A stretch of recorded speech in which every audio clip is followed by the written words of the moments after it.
Good morning. I am Deepa Mahesh, founder of Poorna Wellbeing. And today I am speaking to all of you as the festival director of the Poorna Wellbeing Utsava. And I am so happy to have with me Vijay Bhat, who is the keynote speaker for this festival. Welcome, Vijay, to this conversation. And as we spoke, it was so important for us to share with the audience the importance of the keynote address, and which is why we decided to come on this call together. So, welcome again. Thank you Um, so much, Deepa. It's a pleasure to be here, and I'm looking forward to speaking at the festival. As you know, this will be my second time. I did yes, speak last year as yes, well. yes, absolutely. Thank you so much. And it's so beautiful because Vijay is a sought after speaker in India and overseas. And he is the founder of Cancer Awakens, which is an initiative that wants people to awaken, heal, grow, and thrive through the trauma of cancer instead of suffering like victim or dying on schedule. So it's very, very important. And who better than Vijay to speak about thriving and embracing the path of well-being and not just illness. So the conversation is from illness to really well-being, and so it is so important, and it's beautiful that you could be the keynote speaker on at the festival. So we'll go straight into, because I think the keynote address is very, very special. At least as a festival director, it's very close to my heart because of the consciousness that it can feed. It has the potential to.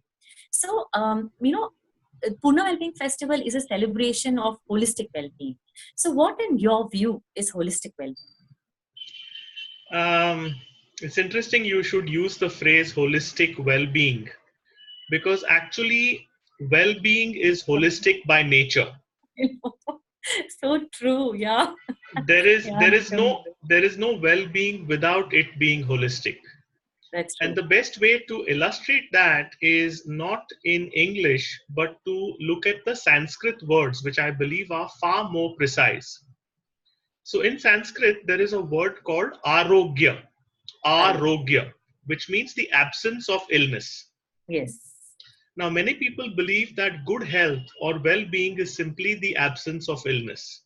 This is Mm. not actually true. Mm. Mm. The correct word in Sanskrit for well being is swasthya, Last which year. means Yes. swa asthya, to be Mm. established in your own deeper self. Mm. Now, immediately you can start to see that arogya is a slightly limited and perhaps a unidimensional view of well Mm. being, Yes. whereas swasthya is a far bigger, far more holistic and complete, Poorna, to use Yes. your language, Yes. Yes. approach to well being. Similarly, even Beautiful. the World Health Organization, when they look at what is health, Mm. they talk about physical, mental, social, etc., Yeah. and an active engagement with life. Hmm. So they bring into it a kind of concept of a sort of dynamism and vitality, Yes. which is Yes. part of well being. Yes. So Yes. for me, that is really what well-being means. For me, well-being means swasthya, to be fully and deeply established in your own self at all levels. Absolutely. And when you speak, what comes to me is the life force, the vitality, the life force being present completes the whole concept of well-being. Yes, absolutely right. Beautiful. So, when we talk about well-being, it's important to talk about stress also, because many of us are dealing with it. There Yeah, is hardly any life without stress. yeah. Some manageable, some not manageable, and a lot of us here we find interventions to manage stress and so-called manage stress. But I'm not sure whether it's true or not. So, can you throw light upon that? Yeah, it's a very good question, Deepa, that the absence of well-being in a way comes from stress, or the reduction of well-being in a way comes from stress, and most people don't make that connection so directly and so easily. Yes, correct. So part of the problem is that we all know what stress is because we experience it, but we don't have a common definition for it. Correct. Some people will describe it in physical terms, Yes. that my heart is beating fast, or my hands are clammy, or I'm feeling this empty feeling in my stomach, or I have a headache. Some people will describe it in emotional terms. I feel anxious, I Yes. feel Yeah. frustrated, That's correct. I Yeah. feel fatigued, Yeah. and so on. Yeah. Some So an people imbalance of thoughts, as you yes, described. yes. So it is a state of disequilibrium Yes. that we feel, and that state of disequilibrium arises because the pressures imposed upon us, whether the Mm. pressures are coming from outside or the pressures are coming from inside, Yes. those pressures are greater than our coping resources. Yes. That's correct. So when you think about it, it's a state of disequilibrium Yes. arising because the pressures imposed upon us are greater than Yeah. our coping resources. That's correct. Now Exactly. the big implication of this is that, look, life is not going to get any simpler. Yeah. The pressures are not going to decrease either from outside or inside. That's correct. So therefore the only thing that is in our control is how do we increase our coping resources. Yes. Exactly. Exactly. Yeah. And Beautiful. Yes. so therefore you've got to understand what stress is, and the fact that we can increase our coping resources. And perhaps the most important part about stress is that there are 5 different sources of stress, Yes.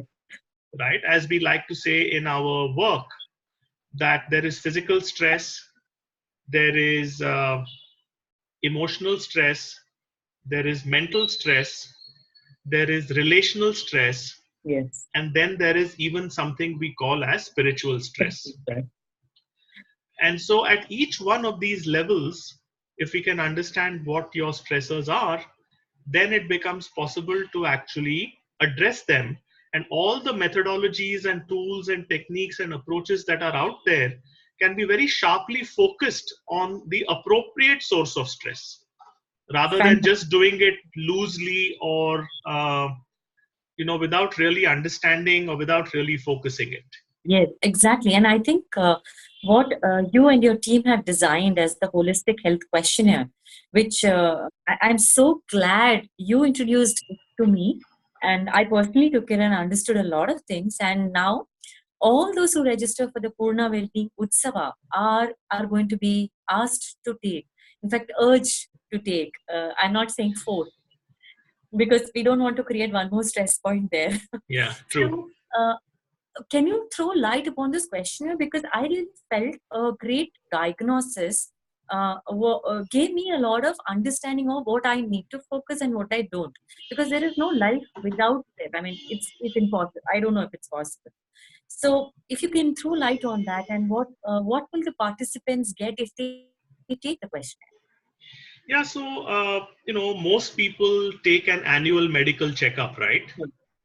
And when you go for an annual medical checkup, you get a report, and that report will tell you that, okay, is your blood pressure in a safe zone or in a danger zone, or is your blood sugar in a safe zone or in a danger zone, and you get all these different parameters, right, Yes. which tell you whether you are in the safe zone or in the danger zone.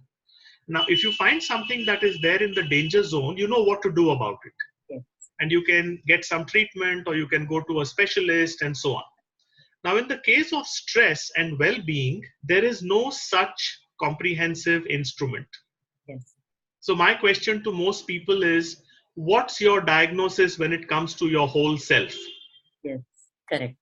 And because nothing existed like that, we decided to create it. And the whole idea is that just like you get a medical report, which looks at your physical and biological characteristics, this report will look at these 5 areas: physical, emotional, mental, relational, and spiritual, and will give you a report or a snapshot so you can see where are your strengths, which are your strong points, and where are your stressors, which require work. So Yes. once you can identify that, then it becomes that much easier for you to go and find the specific intervention that can deal with that Yes. particular dimension of stress. Otherwise, we are basically just doing something loosely and unconsciously, Yes. Now, if Yes. you have a diagnostic, you can also track. Yes.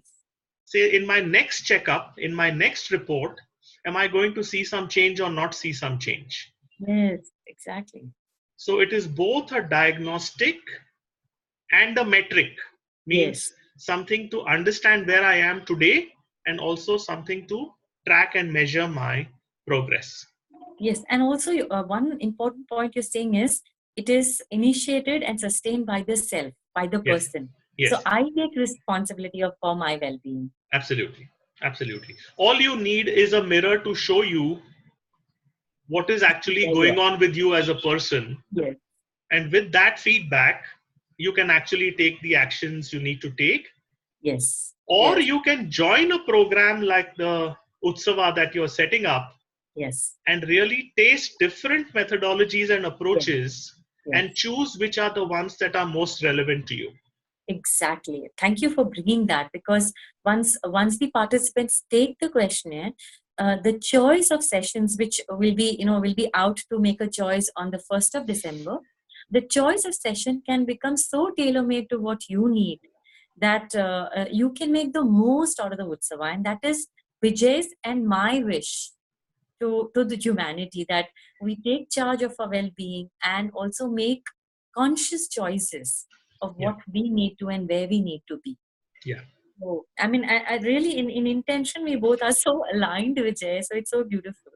yeah. Thank you. So, from your session, what participants take away from the keynote session? I wouldn't call it an address, because I'm assuming that it is not only a lecture. Because I remember you telling, you sharing that there's a practice as well.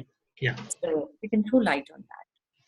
yeah. So, as we have mentioned, even in this conversation, there is a need to clarify and define and Yes, describe what stress is. So, we yes, will be talking about that. We will be looking at this stress framework, the 5 sources of stress, in some detail so people get a real understanding of physical stress, which has to do with your lifestyle habits, yes, emotional stress, which has to do with your feelings, mental stress, which has to do with your enabling or disabling thoughts, relational stress, which has to do with the health of your relationships, and spiritual stress, which has to do with the existential or fundamental questions that we all ask ourselves. exactly. So, we will dive deeper into this and people will understand this. And if participants have actually taken the holistic health questionnaire, and you can take it at this link, which is hhq.cancerawakens.com. I'll repeat that: hhq.cancerawakens.com. Then they will be able to take in the material I'm presenting and look at it in the context of their own report. Yes, So it's not just a general piece of information, but it is something that they can personalize for themselves. yes, And at the end of the process, I'm going to share with everybody what I call is a presence practice. yeah, And what we find is that yes, you can take all these individual modalities and approaches and techniques to deal with specific stressors. But if you want a general antidote to stress, then the presence practice, which is a short practice, it's been very carefully created and designed. It's got a lot of potent tools and techniques already inbuilt into it. So that is something that you can use and follow on a daily basis, whether or not you're taking any of those specialized treatments. This is like a basic antidote to stress that you can follow. So I'll be teaching that, and I will also be giving people a recording of it so that you can keep it on your phone or you can keep it on your device and you can use it anytime you want. fantastic, fantastic, great. I personally am looking forward, Vijay, and thank you so much for sharing uh, thoughts on the session. Is there any message that you want to share before we close? Yeah, I mean, the only thing I would like to say is that stress and well-being are very, very important in our busy and crazy lives today. And from a preventive standpoint, I would say that It's really important for people to understand and to manage their stressors ahead of something happening, ahead of an illness. Yes. And that, like in my case, I don't think I did that well, which is probably the reason why I got cancer. Now, I really do not wish anyone to have any illness, leave alone cancer. And the way to do that and the way to manage that is to take responsibility for your own well being, which means you have to understand your stress and you've got to deal with it. So I would ask people not to wait until it's too late, Yes. but to really anticipate and to really take care of yourself from a preventive standpoint. Yes. Yes. Thank you so much. And thank you so much to all of us who are listening to this video and are watching it. So, in case you haven't registered yet, uh, go and like the page Poorna Wellbeing Utsava. All details are there. Click the link on Eventbrite and register for the Utsava. Be there on 7th and 8th and experience the keynote address as well as many other well-being sessions and experienced holistic well-being. For the sake of it, I'm saying holistic well-being because I think we need it much more in our lives than what we are embracing right now. So please come, and we wish to meet each one of you and enhance the consciousness of well-being. Thanks, Vijay. You want to say something? Yeah, just to say thank you, Deepa, for doing this, for giving me the opportunity, and Thank you. also to say thanks to all your viewers. I hope many of you will come to Bangalore Yes. for the Utsava, and I look forward to meeting you there. Thanks, everyone. Bye. Bye.